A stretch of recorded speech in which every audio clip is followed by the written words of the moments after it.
Dear students, let us start the discussion on today's newspaper, that is 18th March 2016.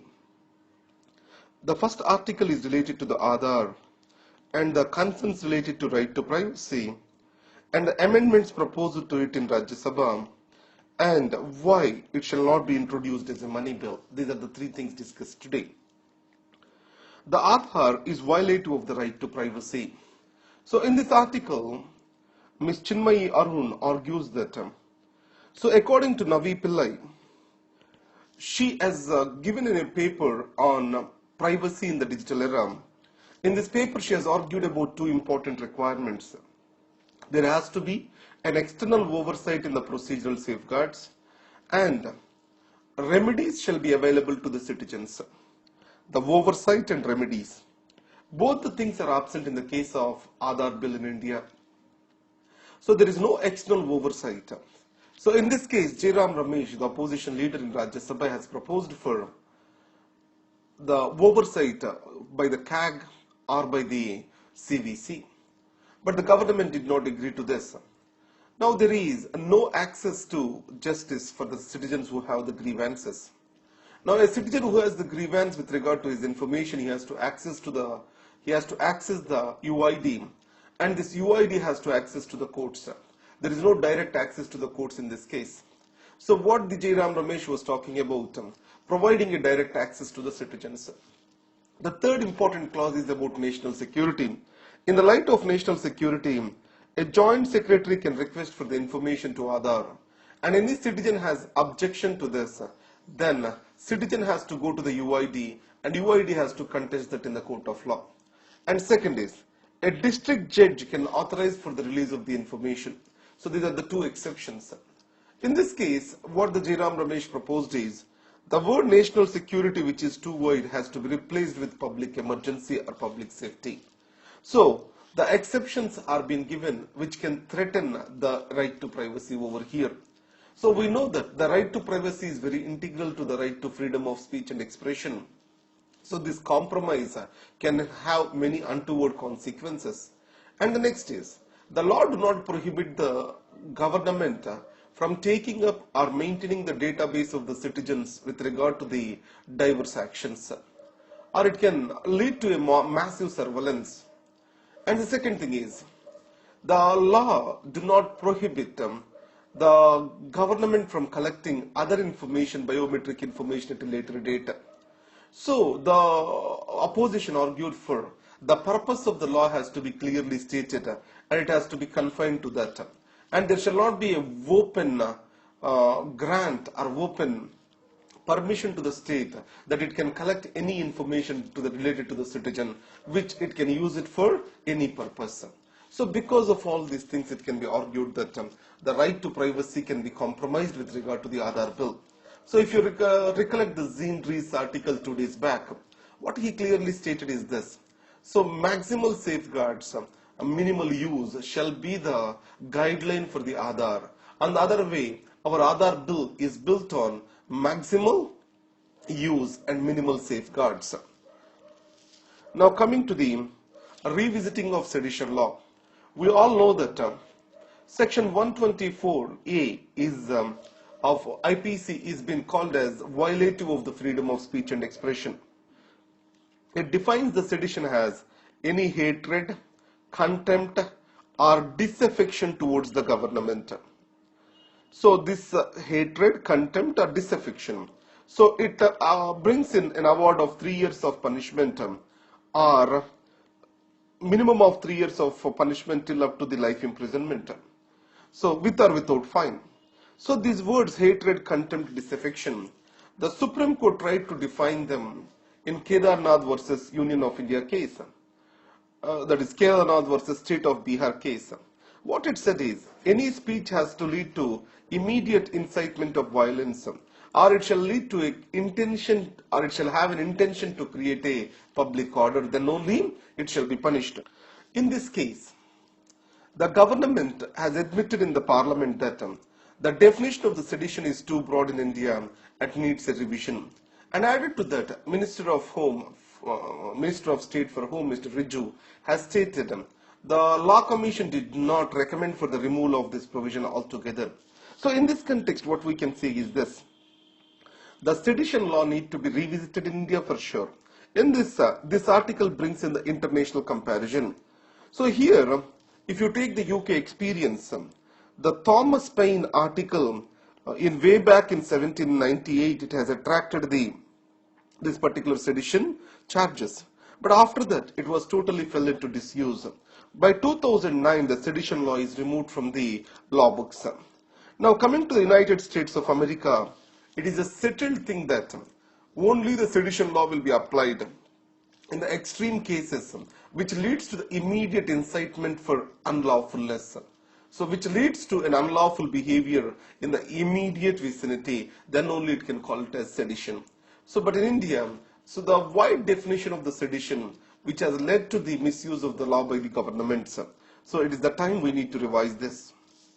And coming to the pictorial warnings, what the essence of this article is, with regard to the cigarette pictorial warnings, or BD, in India, more than the consumption of the cigarette, it is other material consumption, that is tobacco chewing and BD consumption, are very high.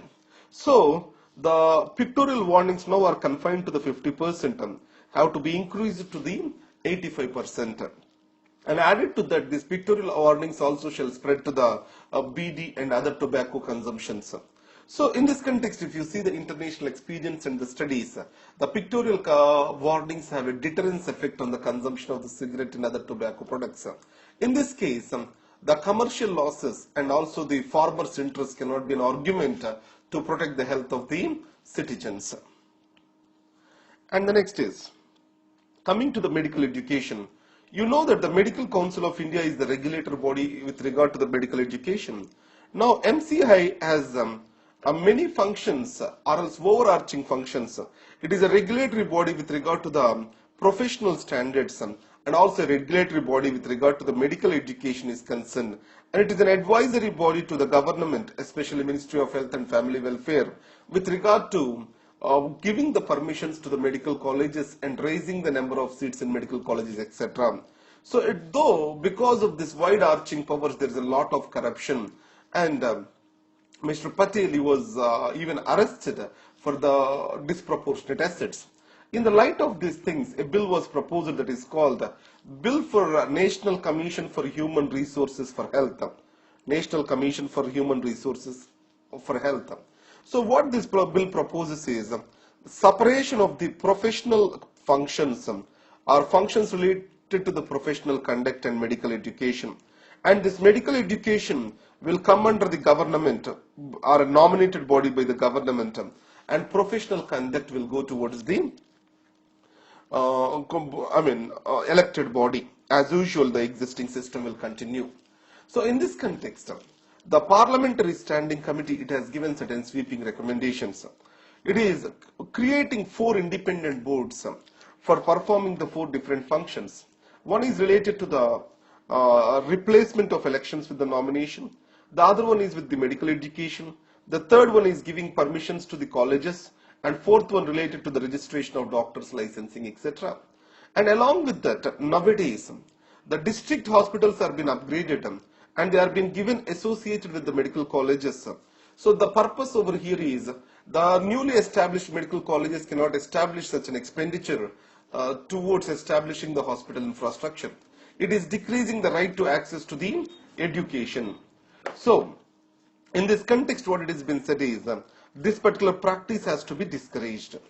And the second thing is, along with this, all the existing colleges need a overhaul now. So once we have to take the cognizance of the existing situation on the ground. And the third thing is, the fee structure has to be regulated and the new body has to take the restructuring of the fee structure into its functional list. So these are the recommendations. Coming to the SYL, now Punjab Satluj Yamuna Link Canal Land Transfer of Property Rights Bill 2011, it is posing new challenges to our federation.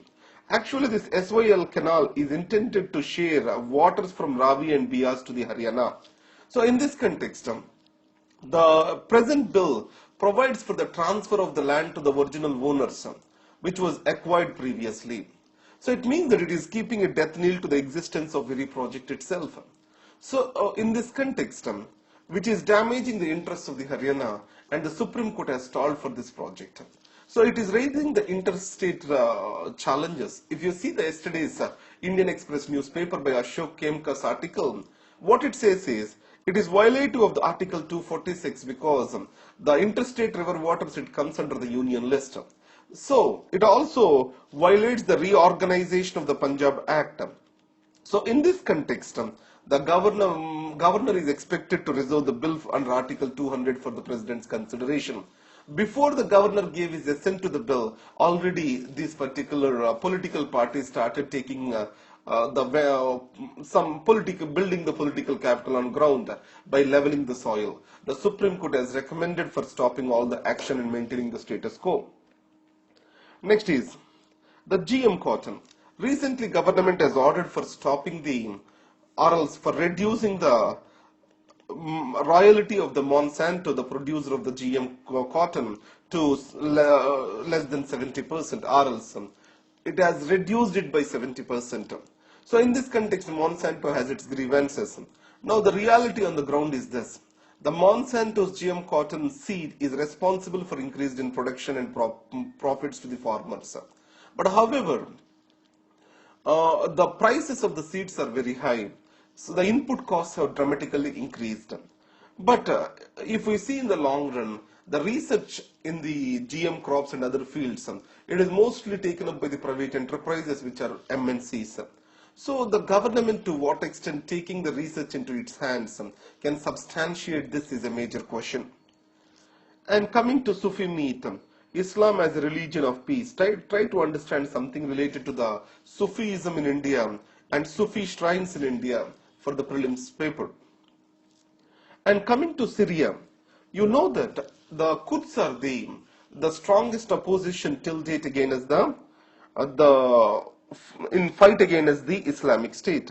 So in this context, the Democratic Union Party of Syria, and added to that its People's Protection Units, and along with this the Turkey Kurds, who are being declared as terrorists by the Turkey government, they wanted to form a common federal union over there.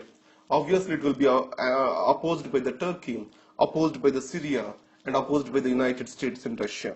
So this federal region was the nightmare of the Turkey, and let us see how it progresses. And coming to this, Internet of Things. So this is very much relevant for our science and technology, where the objects connected through internet, they will talk to each other and they try to communicate and do the things. This is called Internet of the Things. Now Google's the self-driving cars and Amazon Dash, all these are the examples for the Internet of the Things. So now this can be very important question for the science and technology. Please have a look onto this. Thank you very much. Let us see the yesterday's question, that is about honor killings. So what we can state is that honor killings have a deep-seated patriarchal mindset. So what are the reasons for the honor killings? Now Locke and alone address this situation. So the first is the female feticide and decline in the sex ratio, and next is caste pride and prejudice, and after that woman is seen as a symbol of the caste pride, and the issue related to the Dalit assertiveness, these can be cited as the reasons. Now the law cannot be a solution alone with regard to the fight against these issues, because the social change has to facilitate this. So you can write some points about the social change, saying that no law can be effective without the societal support. So the Kap Panchayats, political support, and added to that the education, decreasing the relevance of caste in the public spaces, all these have to go simultaneously along with the particular issues. This you can add up to your answer, and this is about the question. Thank you very much.